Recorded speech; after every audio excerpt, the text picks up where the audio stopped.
तो प्रकाश के अपवर्तन के अंतर्गत आज का अध्ययन का हमारा मुख्य बिंदु है प्रकाशिक तंतु क्या होती है, इसका दैनिक जीवन में उपयोग किस तरीके से किया जाता है, लेंस क्या होती है, लेंस से हम प्रतिबिंब रचना कैसे करेंगे और लेंसों की पहचान कैसे करेंगे, इसके बारे में आज अध्ययन किया जाएगा। तो यहाँ सबसे पहले हम देखते हैं कि प्रकाशिक तंतु।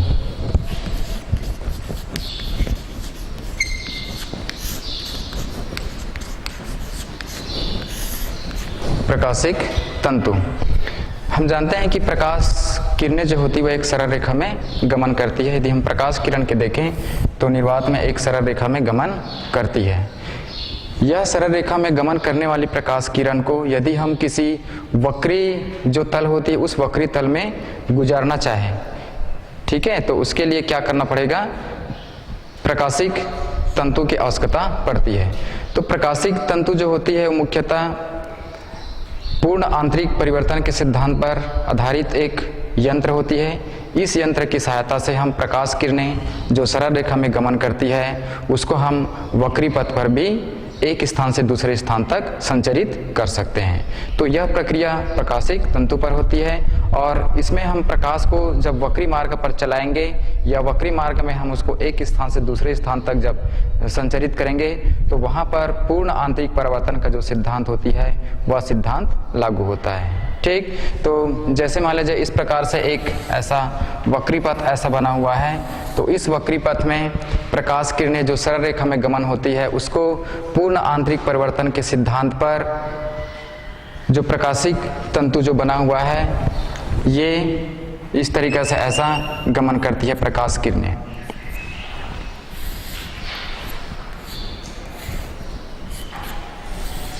ये ऐसा, तो जो वक्री पथ होती है उस वक्री पथ में भी प्रकाश किरणें को प्रकाशिक तंतु की सहायता से चलाई जाती है। तो जब प्रकाशिक तंतु के माध्यम से प्रकाश किरणें को चलाई जाती है तो यहाँ पर प्रकाश की तीव्रता में कोई भी अंतर नहीं आती। प्रकाश की तीव्रता जितनी रहेगी इस मार्ग से गुजरने के बाद भी उसकी तीव्रता में कोई भी क्षति नहीं होती है। तो इस प्रकार के जो घटनाएं होती है उस घटनाएं को हम कहते हैं प्रकाशिक तंतु। तो इसका जो उपयोग होती है प्रकाशिक तंतु का वह मुख्यतः प्रकाश किरणें जो होती है या प्रकाश किरणें जो संचरित जिसको कराना रहता है उनको सिग्नलों के रूप में एक स्थान से दूसरे स्थान तक प्रसारित कर सकते हैं हम इस तंतु के माध्यम से।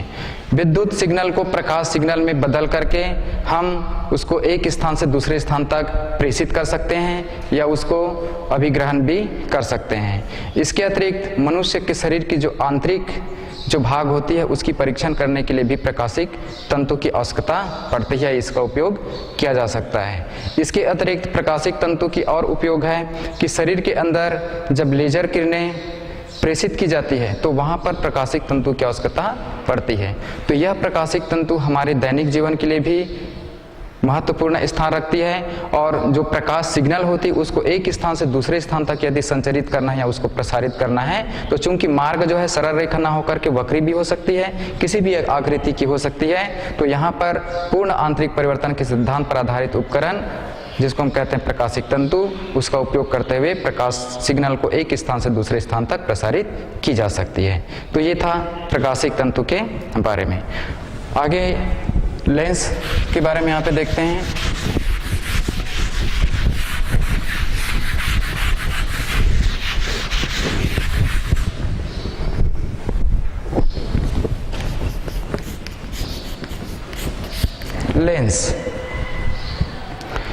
लेंस मुख्यतः दो पारदर्शी तल होती है या हम यह कह सकते हैं कि लेंस दो पारदर्शी तलों से मिलकर के बना हुआ एक पारदर्शक पदार्थ होता है जिसको हम कहते हैं लेंस। ठीक है, तो लेंस को यदि हम वर्गीकृत करें या उसको बांटना चाहें तो लेंस को मुख्यतः दो वर्गों में वर्गीकृत किया जा सकता है। पहला हम ले सकते हैं, लेंस की परिभाषा क्लियर हो गई यहाँ पर, पारदर्शी माध्यम। पारदर्शी माध्यम होती है जिसमें दो तल होता है, जिसमें दो तल होती है उसको हम कहते हैं लेंस। तो इसका मुख्य दो प्रकार होती है, एक होती है उत्तल लेंस और दूसरी होती है अवतल लेंस। उत्तल लेंस को हम अभिसारी लेंस के नाम से भी जानते हैं और अवतल लेंस को अपसारी लेंस के नाम से जानते हैं।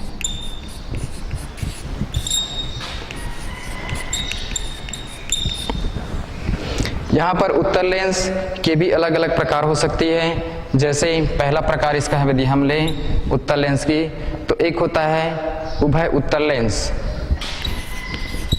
उभय उत्तल लेंस, इसका जो चित्र होगी वो इस तरीके से हम इसको बता सकते हैं। इस प्रकार की आकृति है। तो ये दो पृष्ठ यहाँ पर दिख रही है, ये पहला पृष्ठ और ये क्या है, दूसरा पृष्ठ। ठीक है, दोनों है, इस कारण इसको हम क्या कहेंगे, उभय उत्तल लेंस के नाम से भी हम जान सकते हैं। दूसरा है इसका समतल उत्तल लेंस। दूसरा प्रकार है इसका समतल उत्तल लेंस।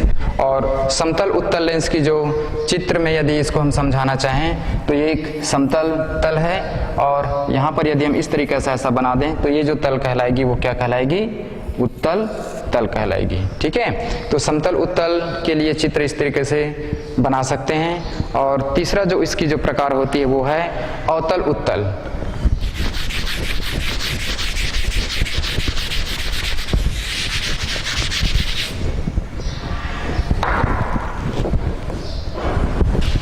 तीसरा है अवतल उत्तल लेंस और इसका जो चित्र बनेगा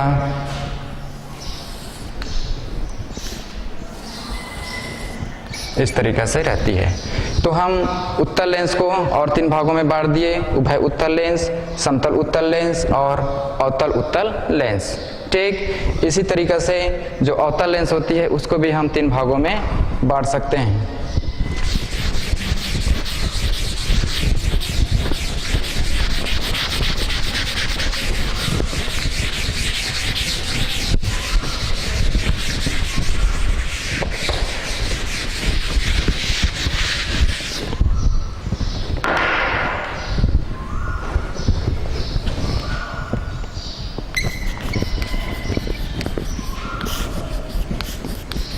अवतल लेंस में पहला है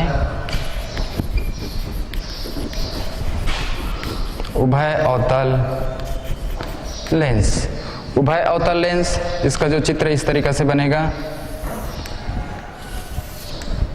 ये दो पृष्ठ यहाँ पे दिख रहे हैं, अवतल है, इस कारण इसको हम उभय अवतल लेंस कहेंगे। दूसरा समतल अवतल लेंस।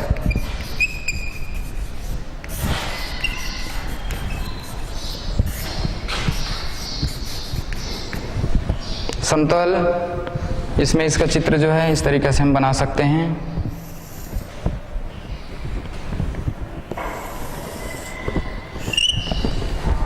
ये ऐसा बना सकते हैं। और इसी तरीके से तीसरा जो होती है ये इसका नाम है अवतल, तीसरा प्रकार में इसका है उत्तल अवतल लेंस। उत्तल अवतल लेंस। और उत्तल अवतल लेंस की जो चित्र बनेगी वह चित्र जो है इस तरीके से हम इसको बनाएंगे।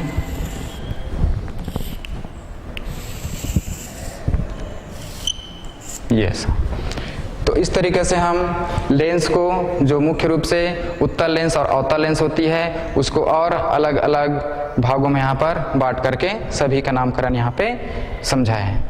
ठीक है, इसके आगे हम चलते हैं कि लेंस से संबंधित और क्या क्या परिभाषाएं हो सकती है।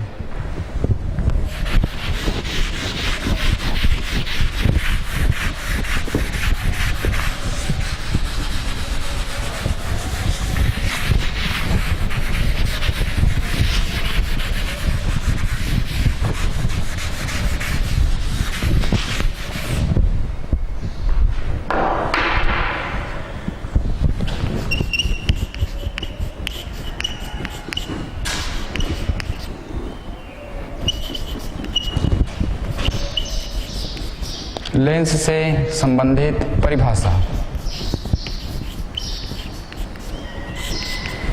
सबसे पहले यहाँ पर देखते हैं कि लेंस का मुख्य अक्ष क्या होती है।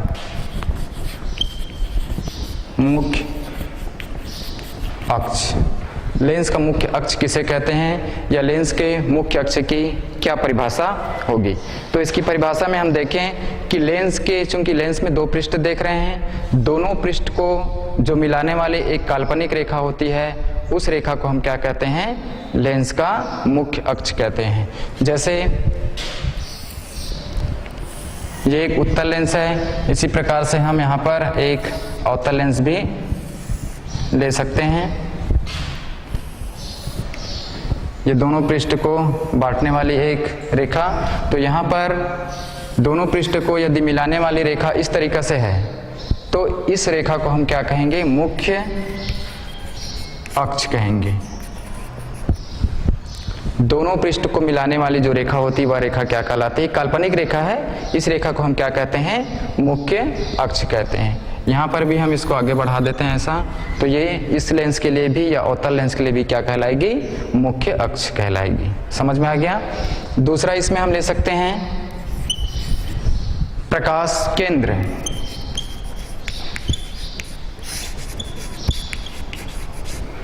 प्रकाश केंद्र, मुख्य अक्ष पर स्थित वह बिंदु, मुख्य अक्ष पर स्थित वह बिंदु जिससे होकर के गुजरने वाली प्रकाश किरण निर्गत होने के बाद आपतित प्रकाश की दिशा में क्या हो जाती है, निकल जाती है या उसी दिशा में परावर्तित हो जाती है, तो उस बिंदु को हम क्या कहते हैं, उस लेंस का प्रकाश केंद्र कहते हैं। जैसे इसी चित्र में हम देख सकते हैं कि ये जो बिंदु है, इस बिंदु को हम प्रकाश केंद्र कहेंगे, जो मुख्य अक्ष पर लेंस के मध्य में स्थित है। यदि यहाँ से हम प्रकाश किरण को आपतित कराते हैं तो ये लेंस पर आपतित हुआ और ये केंद्र से होते हुए निकल गई। जब ये आपतित किरण लेंस से अपवर्तन के पश्चात निर्गत होती है तो मुख्य अक्ष जिधर जा रही है उसी दिशा के समांतर निर्गत होती है।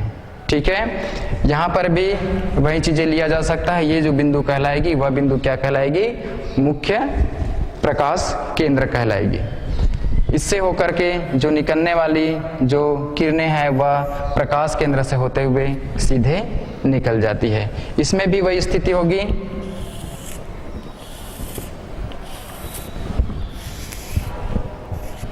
सीधा यदि प्रकाश किरणें केंद्र से होते हुए निकल जाती है, तो इस तरीके से हम मुख्य अक्ष और प्रकाश केंद्र को परिभाषित कर सकते हैं। समझ में आया।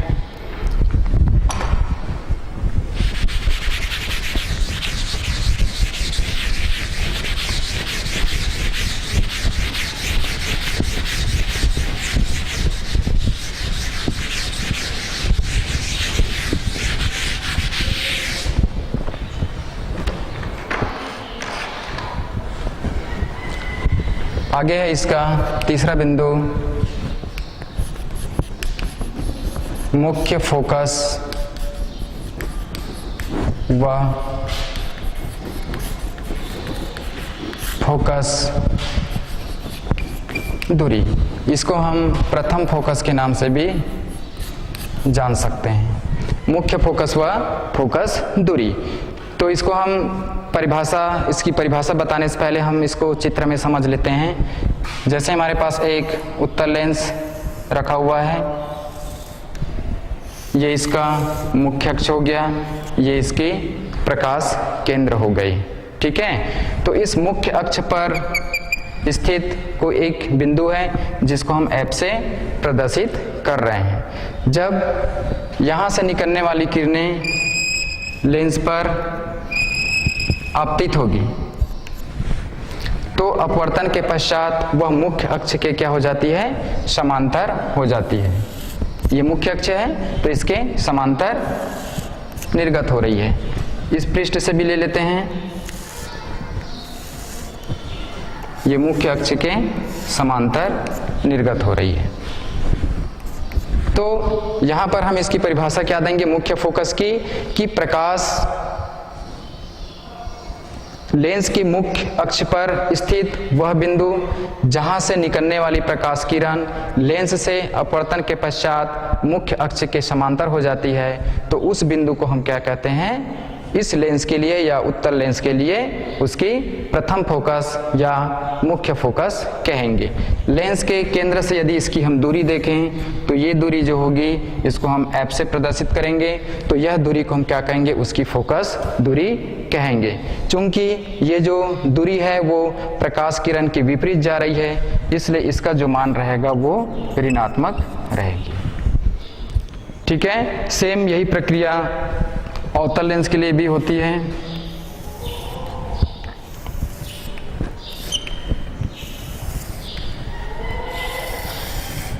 ये इसका प्रकाश केंद्र और ये है मुख्य अक्ष।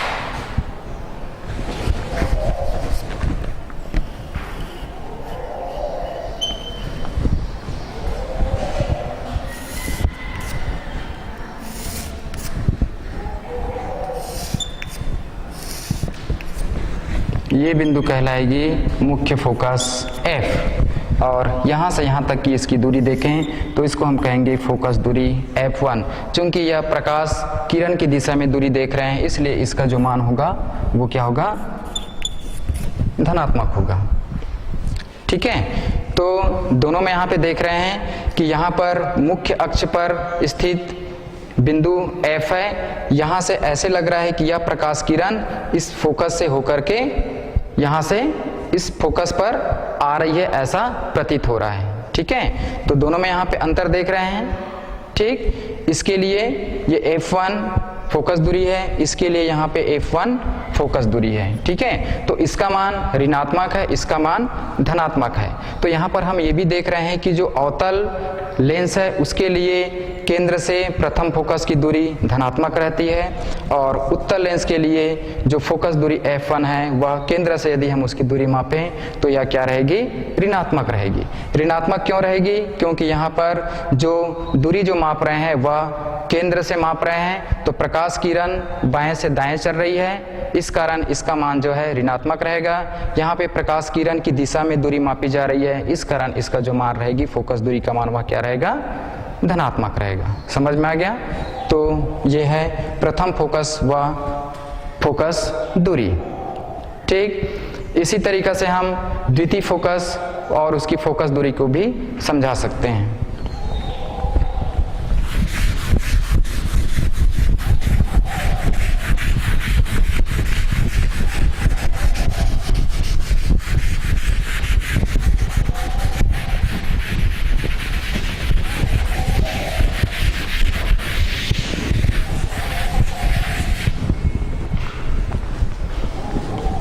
अगला बिंदु यहां पर लेते हैं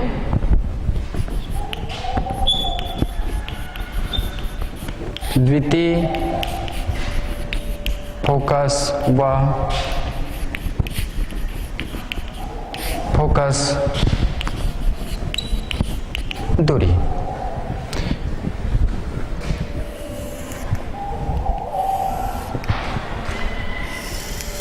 ये इस लेंस की मुख्य अक्ष, ये उसकी प्रकाश केंद्र।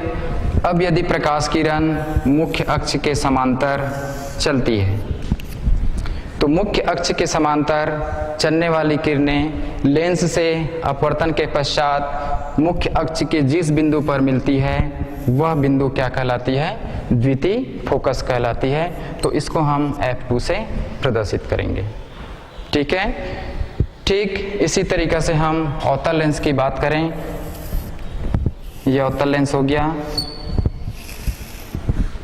और ये इसकी मुख्य अक्ष हो गई, ये प्रकाश केंद्र हो गया। अब यदि किरणें मुख्य अक्ष के समांतर आपतित होती है तो लेंस से अपवर्तन के फलस्वरूप यह फैलती हुई प्रतीत होती है। ठीक है, जब जो फैलने वाली जो किरणें हैं उसको हम पीछे की ओर बढ़ाएं तो यह मुख्य अक्ष के किसी बिंदु पर आकर के मिलेगी। तो ये जो बिंदु है ये अवतल लेंस के लिए द्वितीय फोकस कहलाएगी। तो इस तरीके से द्वितीय फोकस और उसकी फोकस दूरी ये दोनों यहाँ पे परिभाषित होती है। यदि हम केंद्र से द्वितीय फोकस की दूरी देखें तो ये हो जाएगा f2, केंद्र से द्वितीय फोकस की दूरी अवतल लेंस में देखें तो ये हो जाएगा f2। ठीक, अब यदि हम इसका मान धनात्मक है कि ऋणात्मक है, इसका मान धनात्मक है कि ऋणात्मक है, इसको देखने के लिए फिर यहाँ पर देखते हैं कि हम केंद्र से इस तरफ आ रहे हैं बाएं तरफ, तो यहाँ पर इसका जो मान रहेगी वो निगेटिव रहेगी या ऋणात्मक रहेगी, क्योंकि प्रकाश किरण के विपरीत माप रहे हैं। और यहाँ पर ये वाला जो मान है वो क्या रहेगा, धनात्मक रहेगा। ठीक है, क्यों? क्योंकि प्रकाश किरण की दिशा में हम दूरी माप रहे हैं। क्लियर हो गया? तो दोनों चित्रों से ये स्पष्ट होता है कि जब हम प्रथम फोकस की बात करें तो उत्तल लेंस में फोकस दूरी ऋणात्मक रहेगी, लेकिन द्वितीय फोकस दूरी क्या रहेगी, धनात्मक रहेगी। यदि हम अवतल लेंस की बात करें तो यहाँ पर जो द्वितीय फोकस है वह ऋणात्मक है और इसके पहले जो प्रथम फोकस था वह क्या था, धनात्मक था। तो ये दोनों में अंतर है। क्लियर हो गया? तो इस तरीके से लेंस से संबंधित मुख्य अक्ष क्या होती है, प्रकाश केंद्र किसे कहते हैं, प्रथम फोकस क्या होती है, द्वितीय फोकस क्या होती है, प्रथम फोकस दूरी किसे कहेंगे, द्वितीय फोकस दूरी किसे कहेंगे, इन सारी परिभाषाओं को इन चित्रों के माध्यम से यहाँ पे प्रदर्शित किया गया।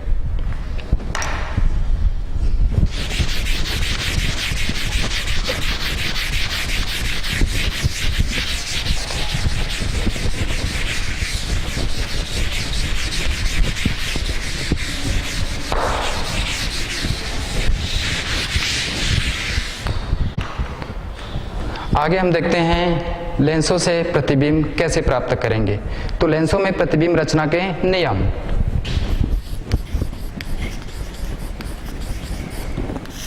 प्रतिबिंब रचना के नियम।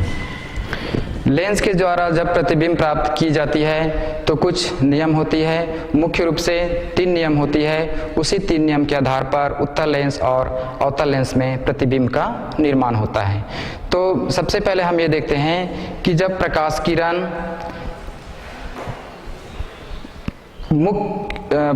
किरण जब केंद्र से गुजरती है तो वह लेंस से अपवर्तन के फलस्वरूप अपने मार्ग से बिना विचलित हुए सीधे निकल जाती है। ये लेंस से प्रतिबिंब बनाने की पहला नियम है। जैसे ये उत्तल लेंस, ये इसका मुख्य अक्ष, ये प्रकाश केंद्र। तो पहला नियम ये कहता है कि प्रकाश केंद्र से होकर आने वाली किरणें लेंस से अपवर्तन के पश्चात अपने मार्ग पर बिना विचलित हुए सीधे निकल जाती है। ये प्रतिबिंब रचना का पहला नियम है। ठीक, इसी तरीके से हम दूसरा नियम में ले सकते हैं कि जैसे हमारे पास एक उत्तल लेंस है, ये इसका मुख्य अक्ष हो गया और ये प्रकाश केंद्र हो गई। जब प्रकाश किरणें मुख्य अक्ष के समांतर आपतित होती है तो मुख्य अक्ष के समांतर आपतित होने वाली किरणें लेंस से अपवर्तन के फलस्वरूप इसके फोकस से होते हुए सीधे निकल जाती है, तो इसको हम कहेंगे फोकस। ठीक है। तीसरा नियम ये कहता है कि जब प्रकाश किरण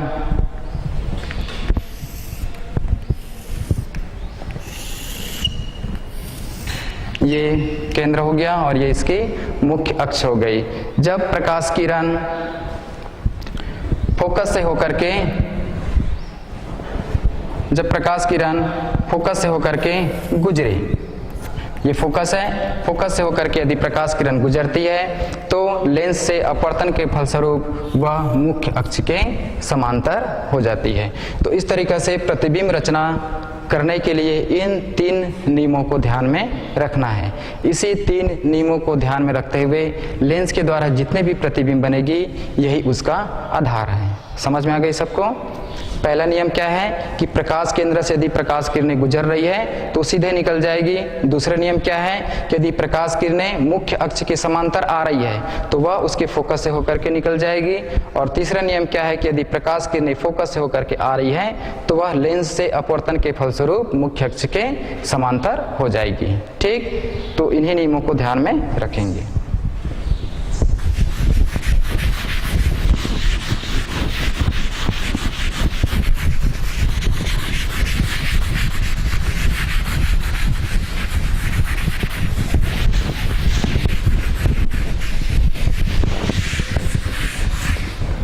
प्रतिबिंब रचना के नियम देखने के बाद हम चलते हैं कि अवतल लेंस के द्वारा प्रतिबिंब कैसे बनती है।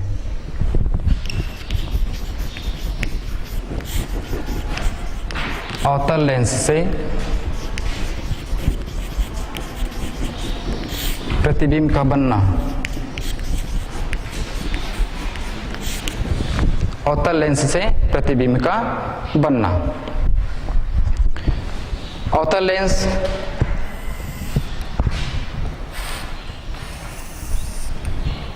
ये अवतल लेंस है,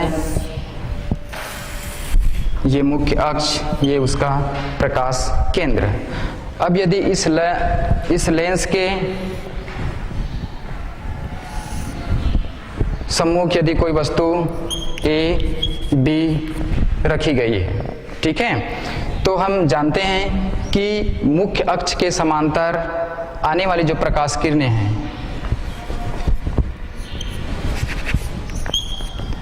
ये मुख्य अक्ष के समांतर आने वाली प्रकाश किरणें अपवर्तन के फलस्वरूप लेंस से अपवर्तन के फलस्वरूप उसके फोकस से होकर के क्या होती है, गुजरती है। ठीक है, लेकिन यहाँ पर क्या है, अवतल लेंस है और हम जानते हैं कि जब अवतल लेंस में प्रकाश किरणें मुख्य अक्ष के समांतर आती है तो वह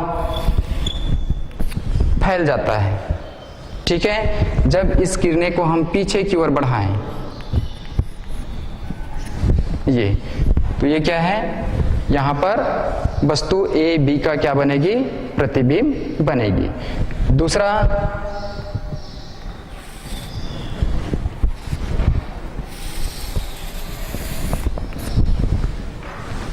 केंद्र से होकर के निकल रही है प्रकाश किरणें।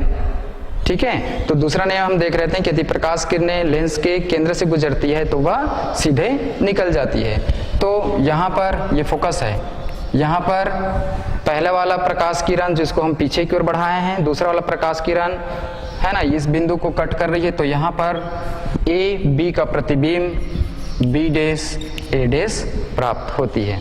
तो इस तरीक़ा से अवतल लेंस में प्रतिबिंब बनती है। तो यहाँ पर बनने वाली प्रतिबिंब का आकार क्या है, इसकी स्थिति क्या है, यहाँ से पता चल रहा है कि वस्तु बड़ी है, प्रतिबिंब जो दिख रहा है वह क्या है, छोटी है। ठीक है, वस्तु के कंपेयर में यदि इसका हम तुलनात्मक करें तो प्रतिबिंब कैसे दिख रही है, छोटी दिख रही है। ठीक है, वस्तु ए बी है तो यहाँ पर ए डैश बी डैश बन रहा है, मतलब जिस तरीके से वस्तु रखी गई वैसे यहाँ पे प्रतिबिंब बन रही है, मतलब क्या है, ये सीधा है। ठीक है, और वस्तु की दिशा में ही प्रतिबिंब बन रहा है, इसलिए क्या होगा, यह आभासी होगा।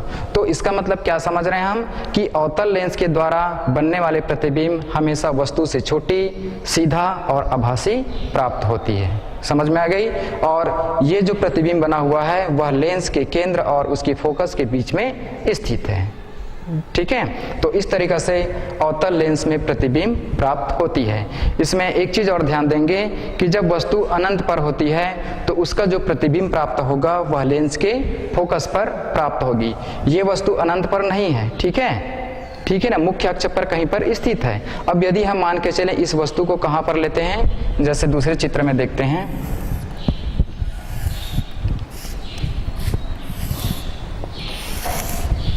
ये वस्तु इधर कहीं है अनंत पर, तो ये प्रकाश किरण मुख्य अक्ष के समांतर आई, लेंस से अपवर्तन के बाद इधर फैल गया।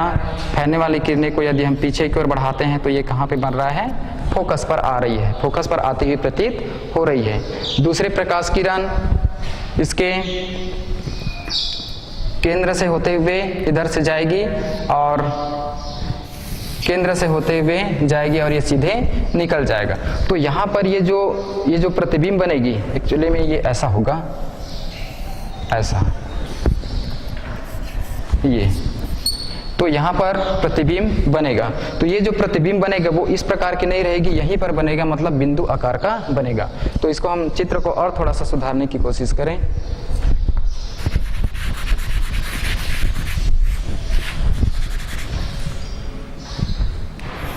ये हो गया, मुख्य अक्ष के समांतर आया और ये फैल गया इधर, फिर किरणें इधर से ऐसा जाएगा, केंद्र से होते निकलेगी।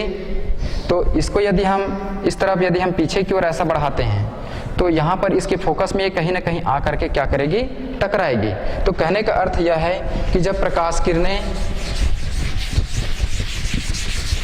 अनंत से आती है, यानी कि वस्तु जो है अनंत पर होती है, तो ये जो बनने वाली जो प्रतिबिंब यहाँ पर ए डैश बी डैश जो देख रहे हैं वो कहाँ पर प्राप्त होगी, उसके फोकस पर प्राप्त होगी, बिंदु आकार की प्राप्त होगी, सीधी होगी और क्या रहेगी, आभासी रहेगी।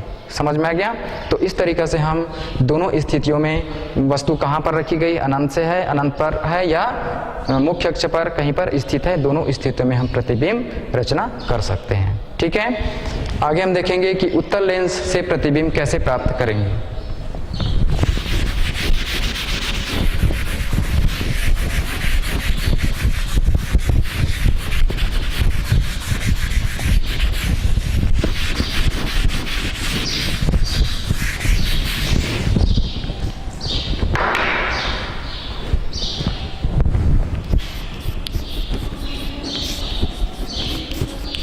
उत्तल लेंस से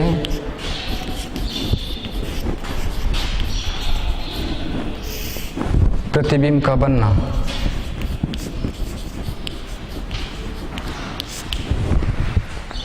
उत्तल लेंस के द्वारा प्रतिबिंब का बनना। तो उत्तल लेंस के द्वारा प्रतिबिंब बनाने के लिए जो प्रतिबिंब रचना के जो नियम देखे थे, उसी नियम को यहाँ पर आधार बनाएंगे।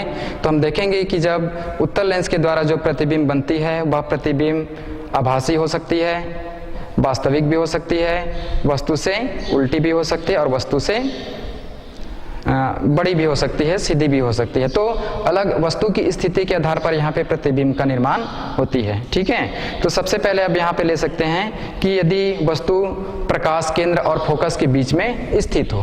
पहला वाला स्थिति है जब वस्तु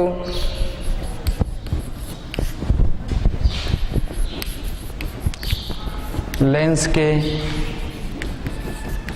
प्रकाश केंद्र और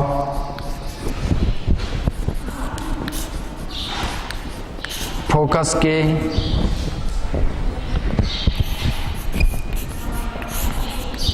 बीच हो।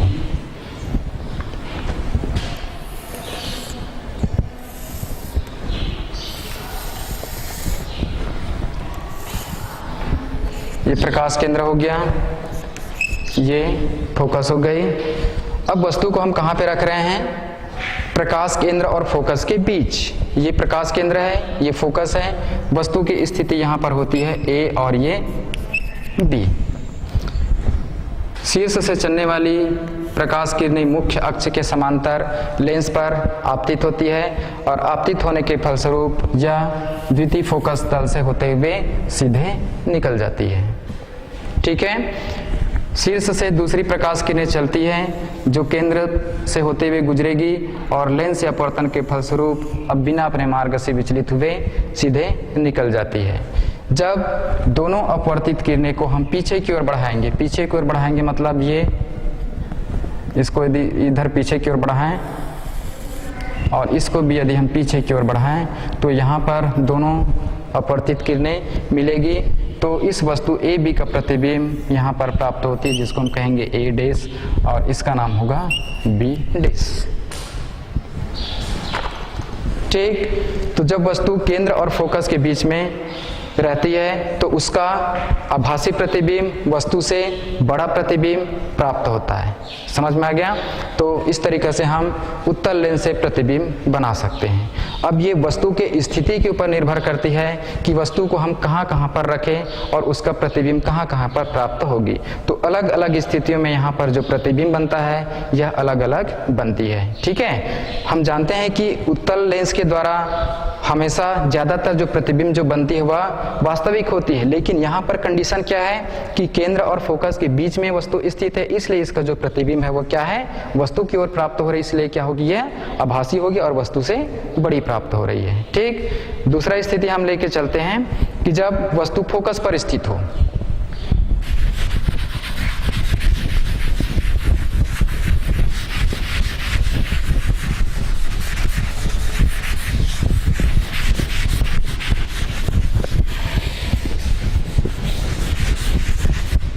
दूसरा ले लेते हैं जब वस्तु फोकस पर हो।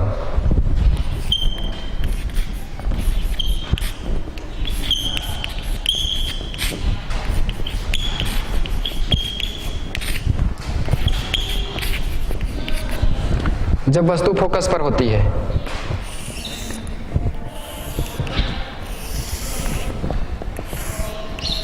ये केंद्र हो गया, ये फोकस हो गई। वस्तु को हम कहाँ पे रख रहे हैं, फोकस पर।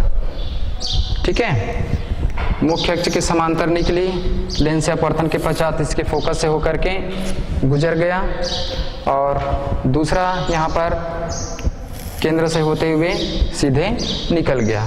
तो यहाँ पर जो प्रतिबिंब बन रहा है, ठीक है, प्रतिबिंब कहाँ पर प्राप्त होगी, अनंत पर प्राप्त होगी। ये इधर कहीं पे दिख रहा है, दोनों किरणें कहीं पे मिल रही है, नहीं मिल रही है। यदि हम इसको पीछे की ओर भी बढ़ाएं इधर, तो भी ये किरणें कहीं पर नहीं मिलेगी। तो अनंत पर जो प्रतिबिंब प्राप्त होती है कब, जब वस्तु को हम कहाँ पे रखें, इसके फोकस पर रखें। समझ में आ गया? तो पहले वाले स्थिति और दूसरे वाले स्थिति में अंतर समझ में आ रही है? ठीक है, पहले वाली स्थिति में क्या था कि केंद्र और फोकस के बीच में रखा गया था, इसलिए वस्तु का यहाँ पर क्या प्रतिबिंब था, आभासी प्रतिबिंब था, बड़ा था। और यहाँ पर जो प्रतिबिंब बन रही है वो क्या है, क्या है, यहाँ पर वास्तविक है, इधर नहीं बनेगी। किधर बनेगी, इधर बनेगी। ये इसको मैं समझाने के लिए यहाँ पे बता रहा था। ठीक है, तो यहाँ पर क्या बन रहा है, वास्तविक, जो कहाँ पर है, अनंत पर है। कहाँ पे बनेगी अपने को समझ में नहीं आएगा इसमें। ठीक है, तीसरा स्थिति हम इसमें ले सकते हैं कि जब वस्तु फोकस और 2f के बीच स्थित हो, द्वितीय फोकस।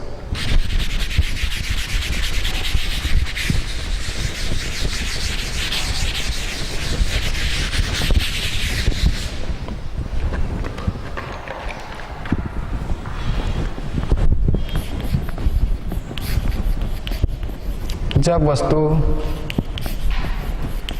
फोकस और 2f के बीच हो, प्रथम फोकस, द्वितीय फोकस। 2f का मतलब क्या है, द्वितीय फोकस है।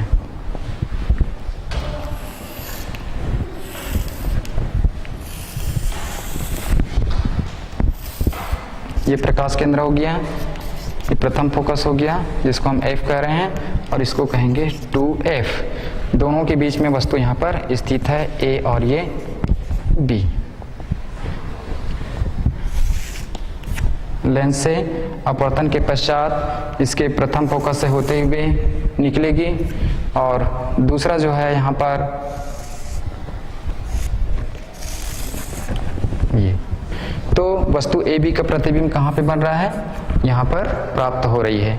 और ये क्या चीज़ है, f और 2f के बीच में प्राप्त होती है। यहाँ पर ये f है और ये होगी कितना, 2f।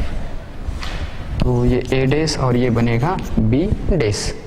तो ये कैसा प्रतिबिंब है, वास्तविक। ठीक है, तो वस्तु जब f और 2f के बीच में होती है तो इसका वास्तविक प्रतिबिंब 2f और f के बीच में प्राप्त होता है, जो क्या रहती है, वस्तु से उल्टी रहती है। वस्तु यहाँ पे सीधे रखा गया, यहाँ पे प्रतिबिंब कैसे बन रही है, उल्टी बन रही है। तो ये अलग अलग स्थिति है। इसी तरीके से हम और अलग अलग कंडीशन ले सकते हैं या अलग अलग स्थितियाँ ले सकते हैं जिसमें प्रतिबिंब का निर्माण होता है।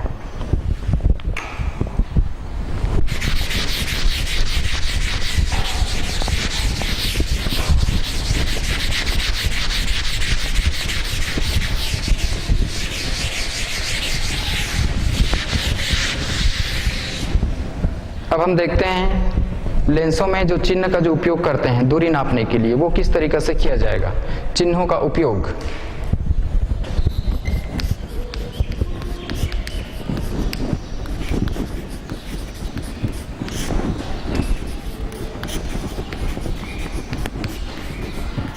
लेंसों में चिन्हों का उपयोग। तो लेंसों में चिन्हों का जो उपयोग किया जाएगा तो एक लेंस बना लेते हैं यहाँ पर उत्तल लेंस, ये प्रकाश केंद्र, ये मुख्य अक्ष हो गया। यहाँ पर हम ले लेते हैं अवतल लेंस, ये प्रकाश केंद्र और ये इसका मुख्य अक्ष, ये है अवतल लेंस और इसको हम कहते हैं उत्तल लेंस। ठीक, तो जब इस पे दूरियां नापी जाएगी तो प्रकाश किरण हमेशा बाएं से दाएं ओर क्या होती है, आपतित होती है। इस दिशा पे प्रकाश किरणें आपतित होगी। प्रकाश किरण की दिशा में जो मापी गई दूरी होती है वह हमेशा क्या होता है, धनात्मक होता है। मतलब हम प्रकाश केंद्र से यदि इस दिशा में कोई भी दूरी मापें, जिधर प्रकाश किरण चल रही है उसी दिशा में यदि हम दूरी मापें तो वह दूरी को हमेशा क्या लेंगे, धनात्मक लेंगे। ठीक है, दूरियां हमेशा जो प्रकाश केंद्र है उसको मूल बिंदु मानते हुए दूरी मापी जाएगी।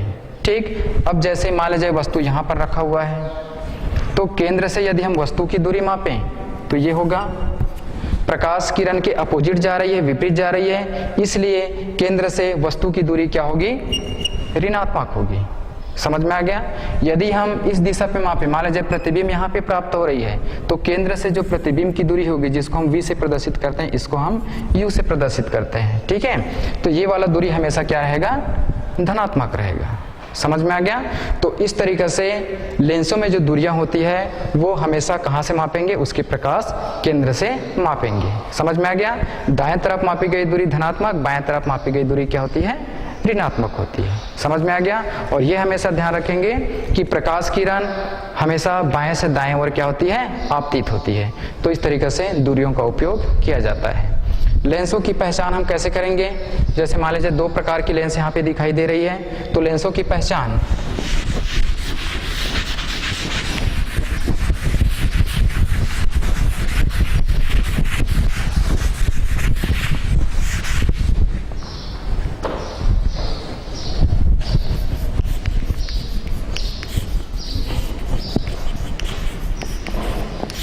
लेंसों की पहचान करना, उत्तल लेंस और अवतल लेंस की पहचान हम कैसे करेंगे। तो लेंसों की पहचान करने की दो विधियां हैं। एक तो होती है स्पर्श करके, स्पर्श करके, ठीक है। और जो दूसरी जो विधि होती है वो जो है प्रतिबिंब से।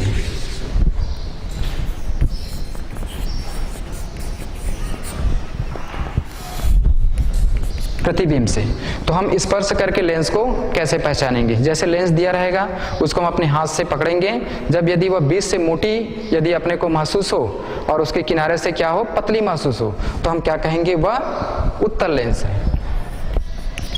उत्तल लेंस आकृति इस तरीके से रहती है, बीच से क्या है, मोटा है, उभरा हुआ है, और ये जो किनारे जो बॉर्डर है वो क्या है, पतली है। तो हम छू करके बता सकते हैं कि यह उत्तल लेंस है। ठीक है।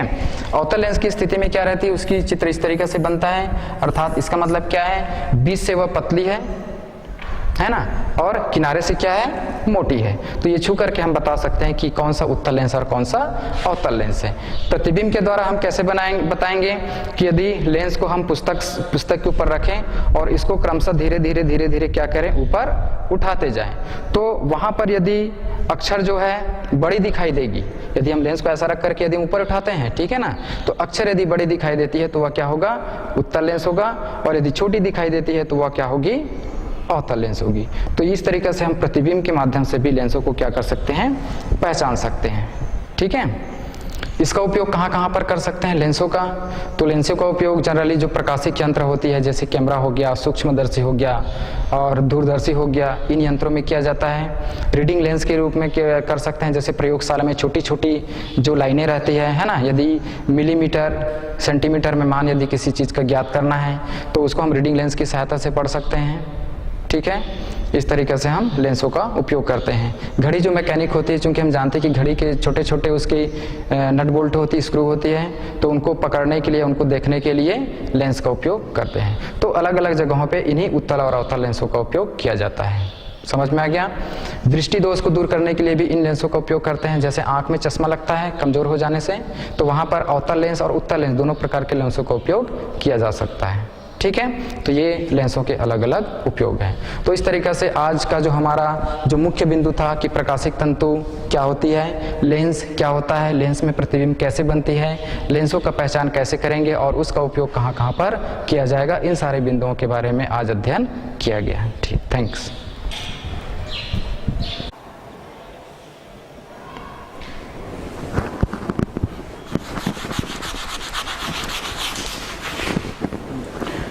बच्चों, इसमें हम प्रकाश केंद्र की परिभाषा देख रहे थे।